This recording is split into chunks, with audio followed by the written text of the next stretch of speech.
This is Brent with Lykins Motorsports.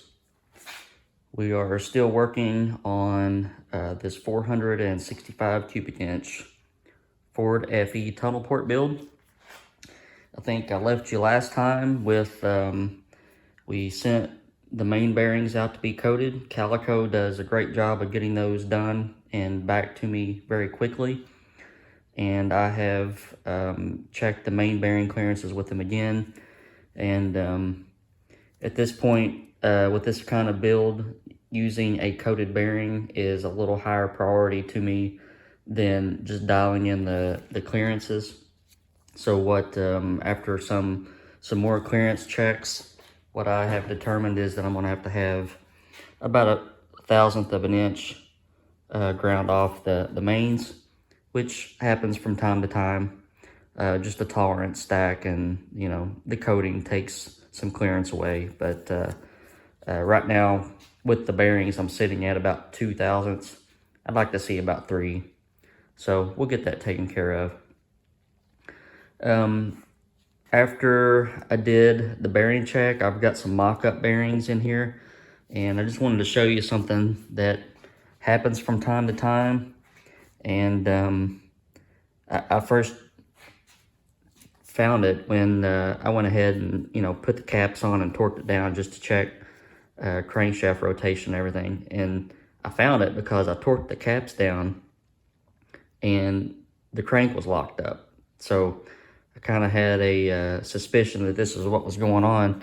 But if you notice, this is your oil slinger for the back, and look how close it is to the block. Now watch as I turn the crank over. See, I have a clearance now. You can see it open it up. And then as the crank turns, it closes back up. Now what happens is this slinger has been ground out around, and I see this from time to time on these step crankshafts. So if you're doing this at home, make sure that you check that out. And it's real easy to fix. Sometimes it just touches enough that you can take a file and dress this. Sometimes you need to put it on a lathe and touch off of it. But this one's bad enough that it locked the crank up. So I'll have to have that fixed. The mains have to be touched. And then we can just move on. So I like to do these videos. You know, I guess this is my new standard. I don't know. I'm sure customers like to see their engines being put together. And I'm not one to let people hang around in the shop because I am OCD, and I'm afraid that something will happen. And if I'm talking or demonstrating or whatever, that I'll forget to do something. So this is more safe for me and better for the customer. So kind of better all the way around. So as progress has gone, I've got some custom Race Tech pistons ordered. This block is now a 4-250 bore, and I'll order the pistons a little tall, and I'll probably get into that a little later in another video just to demonstrate. But I always use full custom pistons just so I can dial in everything that I need to dial in. This one will be a dome piston, and if I remember right, it's going to be maybe a 10 or 12 cc dome. I'll have to look back at my notes. So the cylinder heads came in at around 90 cc's combustion chamber volume, which is pretty common for a tunnel port, and that's before a cleanup cut. So I'm going to need a dome piston with this bore and stroke. And the heads are being worked on right now, and one head is already finished. And I think I've told you in the past, the way that we approach the tunnel port heads is that we make the cross-sectional area of the port smaller. You know, in the 60s, it was make it bigger, make it better. Nowadays, it's make it smaller, make it better. So we are up to about 370 CFM. I talked to my head porter the other day, and he is making headway on the combination. So a 370 CFM head on a 465 cubic inch motor with the right compression and cam has a potential for about 700 horsepower. In discussion with the customer of this one, we will try to dial that off just a little bit, just for the safety sake of this factory block, and maybe aim for like 650 horse or so. So the camshaft has been ordered, and I knocked the lift down on the cam a little bit to try to fudge it a little bit on the low side. But we have parts ordered, we have head work being done, rod bearing clearances have been checked, main bearing clearances have been checked, and now we have to modify the crank a little bit. And when the pistons come in, we can get it balanced. But we're making headway. And right now, I'm going to fit up the oil filter adapter. So I use brand new oil filter adapters that have the passages already set for the Cobra Jet style of hole and passage. And I'm going to show you what the gaskets look like on these when they first come in, and how to modify those. By the way, I just wanted to show one thing. This engine stand is my very first engine stand. I bought this, let's see, what year would that have been? 2001. So this engine stand is 20 years old. Every engine that I've built for myself, I have purposed to build on this stand. So it's just a little piece of history. It's seen a lot of FEs, it's seen a lot of small block Fords, and it's been through the ringer. Nice weld bead that my dad put up there who knows how long ago to strengthen it. But I don't know, just felt like I should mention that. All right, on to the next part. So this is our new oil filter adapter. You can buy these for, I don't know, 55, 60 bucks. And I think a couple of manufacturers make them. This one's from Scott Drake. It has the large CJ style passages. The only issue is that the gasket they send does not match up on the sizing, so I'm going to show you how to fix that.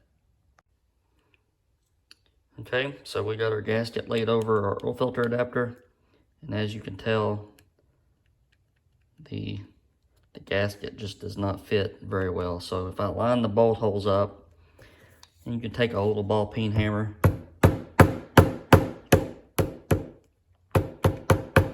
and go around.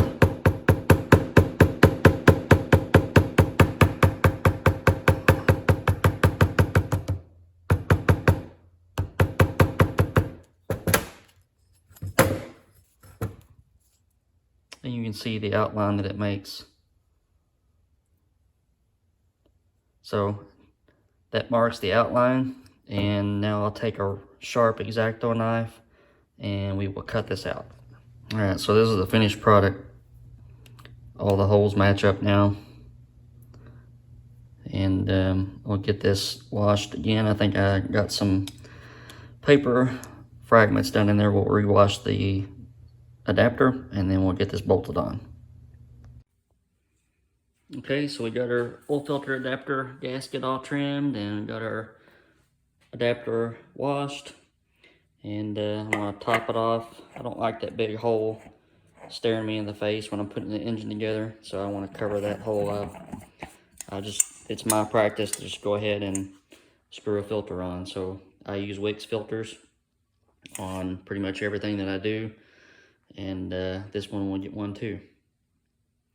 All right, so someone on one of the other videos asked if I would make some comments about quench distance, and I don't know if I can do it much justice on one single video, but quench distance is the distance from the top of the piston to the bottom face of your quench pad of your cylinder head. And we usually aim for around 40 thousandths quench distance. That can vary depending on the situation. I have ran as much as 50 on some applications because it's just a real heavy domed piston, for instance. And believe it or not, you may think that 40 or 50,000 says a lot, but when things are moving at higher RPM and you're slinging a lot of weight, you get some piston rock on top of that. That distance closes up pretty quickly. So I tried to run as the least amount that I can, but sometimes I have to take into factor the overall build of the engine. So if we walk over here to the 352, this engine, I've got the pistons 5 thousandths out of the hole, and I'm running a Felpro 1020 head gasket, which is about 41 thousandths thick.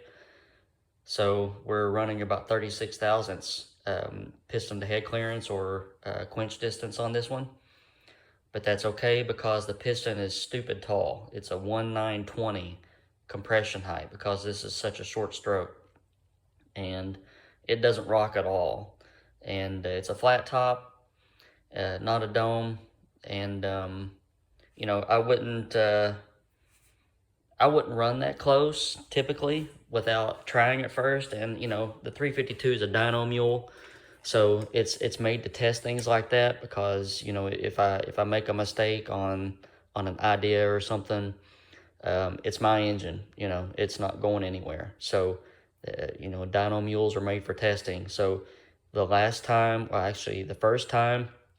that I ran the 352, and it had the 36 thousandths quench distance, I pulled the heads off to have them ported, and I saw no evidence of any witness marks or anything on the pistons or in the heads. So I'm pretty safe with that combination.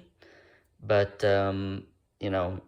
if you try something like that at home, just beware. I guess that's the only thing I can say.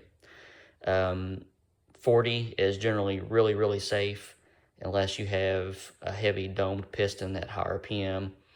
And then generally I try to stretch it out just a little bit, 45, 50 thousandths. So hope that helps. That's a big discussion to try to cover in one video, but it's something. All right, I'm going to put the plastic bag back on this one. I've done about all I can do for right now until we get some more parts in, but keep looking for videos, as I will be posting more as we build this one up. This is going to be a big horsepower maker, and I'm excited to see what it does.